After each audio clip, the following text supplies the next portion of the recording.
Good morning, ladies, gentlemen, boys and girls, abroad, the whole wide world. This is my preview of Chelsea v Arsenal. Yes, another classical London derby between the two sets of sides. Last time out,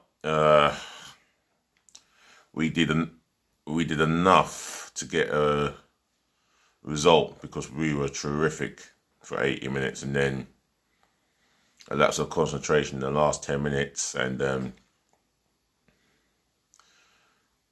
we just choked and lost the game. Thought the result on the day was very harsh on us, and I can't swallow that, That's just a tough pill to swallow. However, apart from that, I'd like to go on into the transfer rumours. We're heavily linked with George Boateng, although it's been reported that he will stay at Bayern Munich because they're short of centre-halves, and that's understandable. So for me, if we can't get that deal done, then we have to look at another alternative. And I can't think of anyone at the top of my head. I mean, I'd like to see Upamecano here, but the reality is Leipzig don't want to let him go in January. They'd rather let him go in the summer. Where, I don't know how true this is, but he's not signed another contract with RB Leipzig, so he could be on his way out this summer. Hopefully, he's destined to come to North London. That I do pray for. Another player that we have been strongly linked with is this midfielder. Excuse me, I've got hiccups. Bruno Guimaraes. Now, I don't know too much of him. I've seen clips of him on YouTube. I mean, he looks that good, but that's just the best bits. For every player that you want to look at on YouTube, they're only going to show the best bits, not the honest. Again, I don't know too much about him, but the fee is reported to be about 23 million. But yet, I heard that Benfica are the only ones that have made a bid for him. And that's a standard concrete bid for him. So, look like they're the front runners for him. But again, Arsenal haven't made up any noise. I mean, there's, 10 days to go? Waiting 10 days to go. And yet, we can't fathom a signing that we need. I mean, we hear reports that Kurzawa has agreed a 5-year deal to become an Arsenal player. When is that going to happen? Is that going to be for the summer, or is it going to be for this month? It's not a left back that we necessarily need, although I can understand because Saka's not a left back. Kolasinac, in the long haul, maybe not good enough. And Kurzawa, now a lot of Arsenal fans it seems like one or two, if not a lot of Arsenal fans, are not impressed with him. I don't know what to make of him myself. But the reports was that he played in the cup game against Lorient in France, and he was not impressive. Make that one out. Make out what you want to make out with that one. Yeah, those are the transfers. I mean, I would like to see another attacking midfielder in the summer. So, like I said about Ozil, he just doesn't cut the mustard. Yes, he's working a lot harder than he has before, but when he gets the ball, he's just not producing the very goods. His decision making is not the best at the times. At the moment, it's not the best. So we have to make do with that.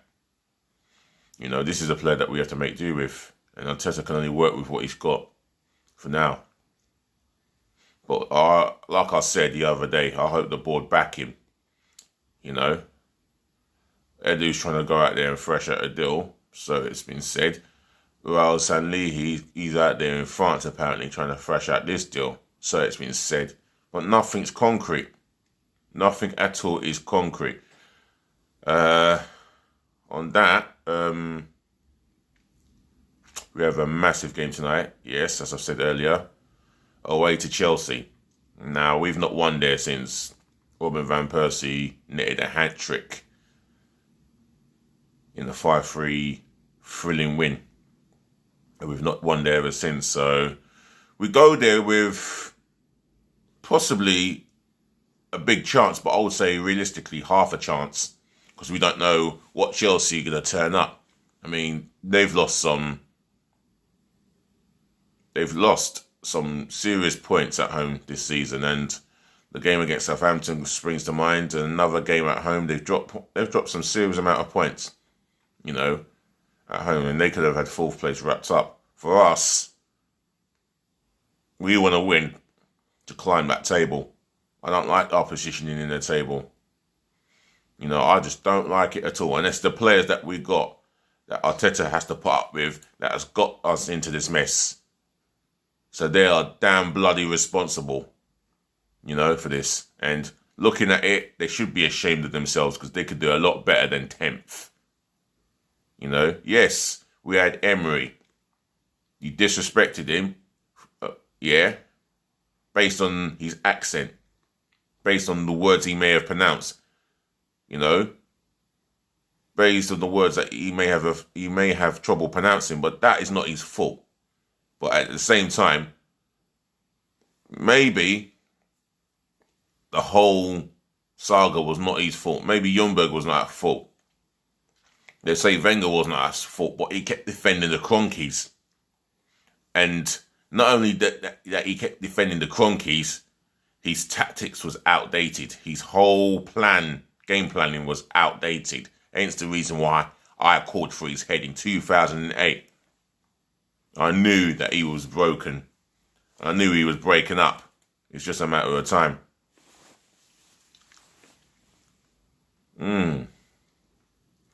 Other than that, we could do with a new signing, and we could do with the 3 points tonight. And the focus is on Chelsea. And I'm going to go into my starting 11, the one that I would personally pick. Same formation, but I'll make 1 or 2 changes. In goal, I'm going to go with Bernd Leno. This keeper has made more saves than any goalkeeper in the Premier League this season. That speaks volume about our defence, how poor we've been. But recently, in the last 6 games, we look a lot more solid.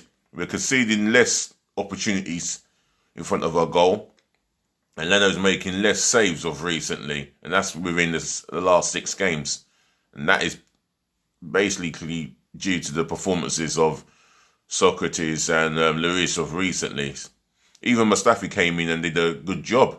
Shame we didn't get his rewards like everybody else associated with Arsenal, and that's the 3 points against Sheffield United.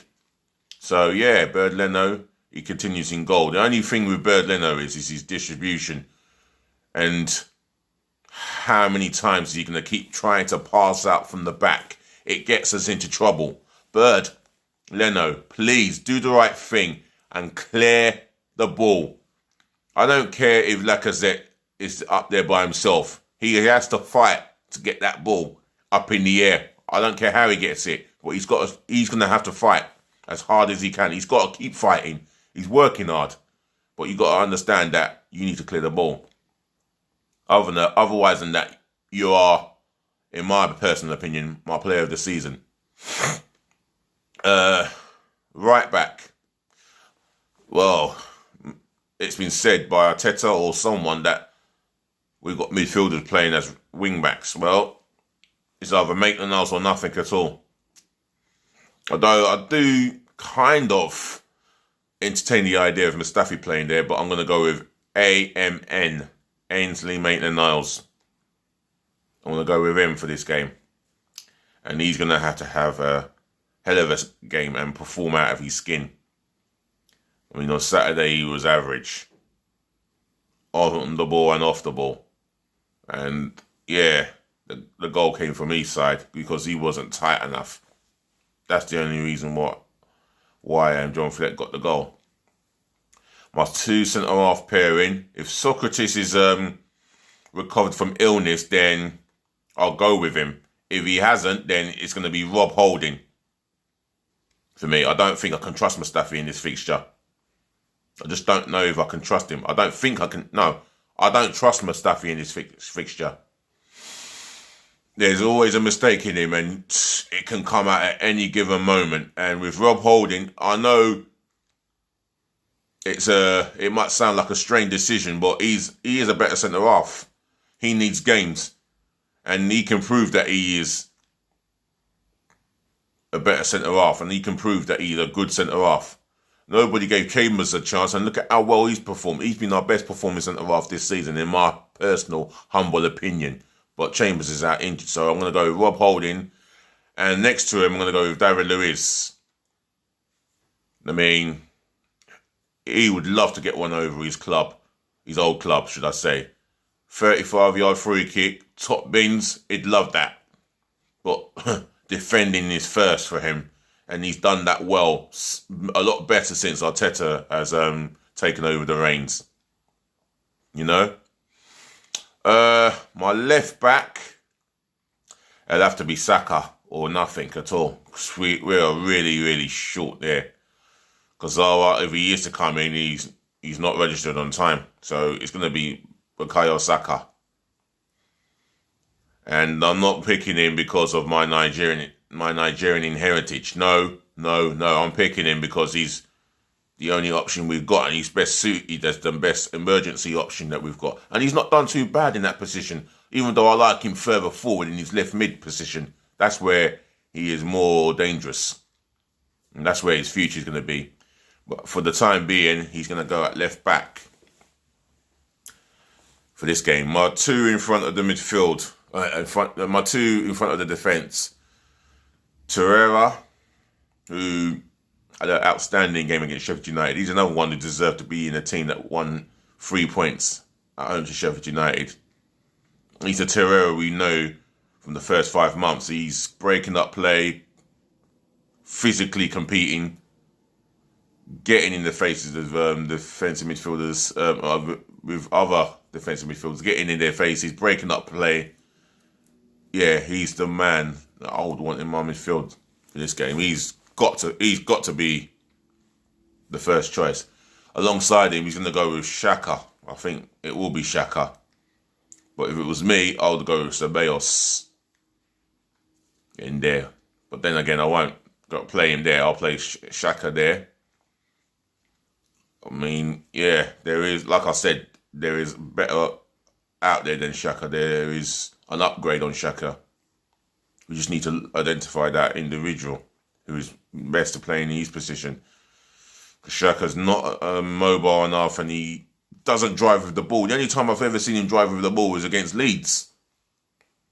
Make out what you want to make out about that. But he will start. And he's not done too badly, but overall, he's not been a successful Arsenal player in the 4 years he's been with us. So Granit Xhaka starts that game.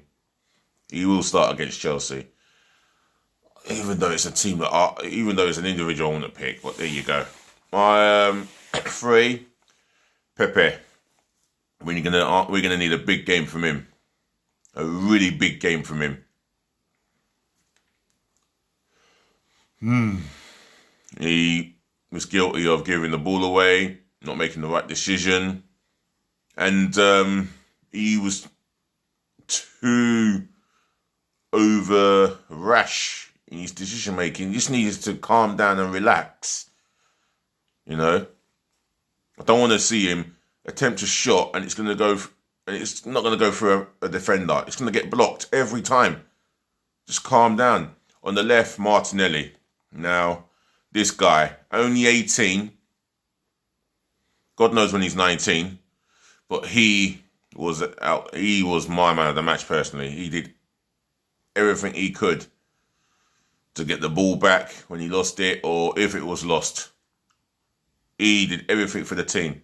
Gave his soul, gave his heart out there. He left everything on that pitch, except he did not get the reward of scoring the winning goal. I know. That is a killer. A kick in the frigging teeth. So Martinelli starts on the other side for me, on the left. In the middle, this is where I'm going to be bold. I want to go with Ceballos. The reason for this decision is Ozil away from home in the big games. We know he won't turn up. And he's had numerous amount of chances, Ozil, but he's just never going to turn up for the big game. So for me, I'm going to go with Ceballos. Yes, it's going to be his first game back, but you know what? It's better to be bold than to go with someone who's not going to give you that X factor. And they say you say you go with the devil you know better than the devil that you don't know, but we've seen it time and time again with Ozil. He just doesn't do it in the big games. He flatters to deceive. And he's meant to be world class. He's not performed as a world class footballer for the last 4, 5, 6 years. And this is a guy who's on 350k a week, our highest paid player on that money. He don't deserve to be on that money, nowhere near. Ceballos, for me, if he turns up, he'll cause problems for Chelsea. And up front, yeah, I'm going to go with Lacazette. I thought long and hard about putting him up there, but he has worked hard as he can, and he needs midfield to create for him, and I think Ceballos is better equipped for that job. So yeah, Lacazette up front for me. Drew a big goal as well, and it would be so fantastic if he can get one against Chelsea, and Martinelli get the other 2-1 win maybe. Who knows? Well, that's my starting 11 prediction, and I've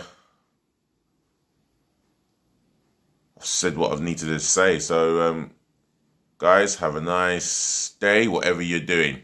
Yeah? Peace and bliss. I'm out of here.